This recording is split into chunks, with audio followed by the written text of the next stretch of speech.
Christopher Columbus wasn't who you thought he is. First of all, he never discovered America. That was Amerigo Vespucci, and that's why the Americas are called America, to honor Vespucci. You can't even imagine who the real Christopher Columbus was. No wonder they want to cancel him, and after you hear who he really was, you're gonna want to cancel him too. He wasn't some brave explorer like we all thought he was. So to start, he wasn't this brave explorer that discovered America. He was a lost navigator chasing gold, power, and fame.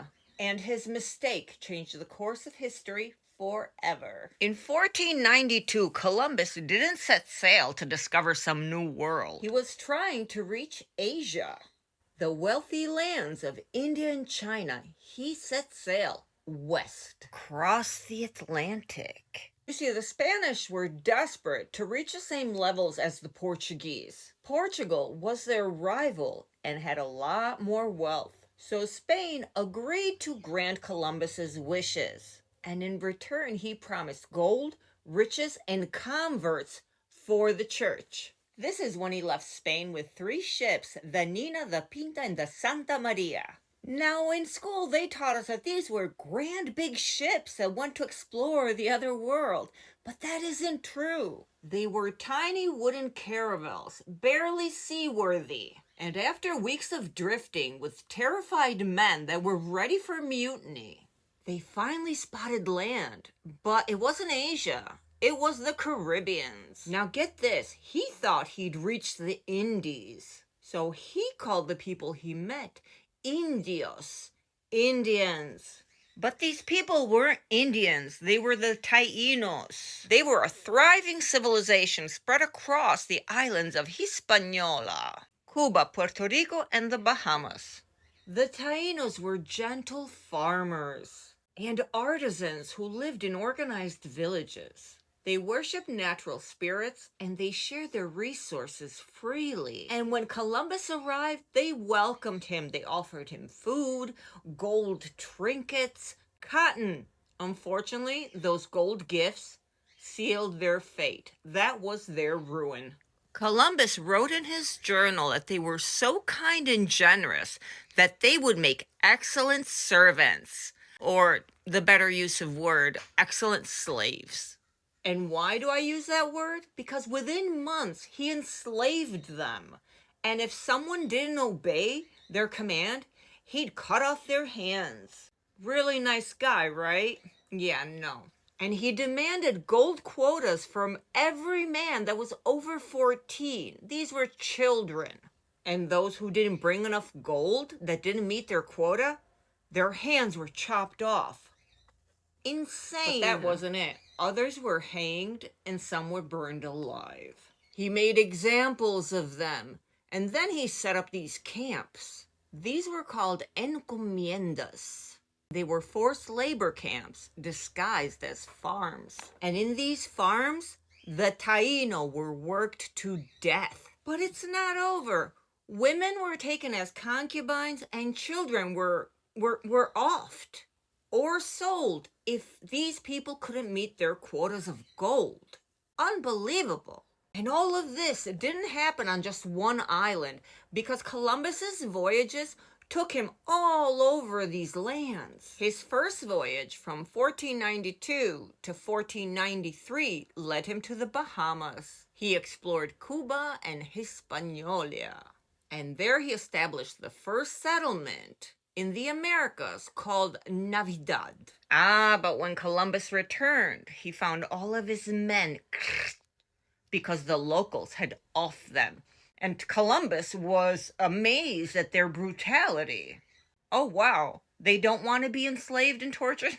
I wonder why. This is why from 1493 to 1496, he got a lot more men and 17 ships. He gathered soldiers, priests, and colonists. They weren't explorers, they were conquerors. They brought dogs, chains, weapons this time. And this is when Columbus ordered the mass capturing of the Taíno people. Over 500 of them were captured and shipped off to Spain as slaves. Hundreds of them died en route, and their bodies dumped in the ocean. Columbus's third voyage of the dark truth of his barbaric behavior was in 1498 to 14500. This is when he reached the northern coast of South America, what is now modern Venezuela. And this is when he finally realized that he wasn't in Asia. But instead of turning back, oh no, he doubled down and said, I need more slaves. Get them all. So he got people to do his forced labor to go and dig up all of this gold for him and bring it back.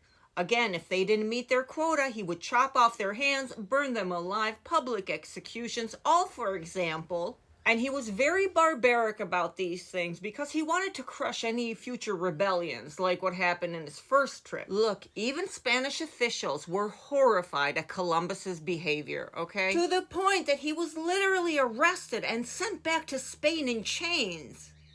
Did you know this?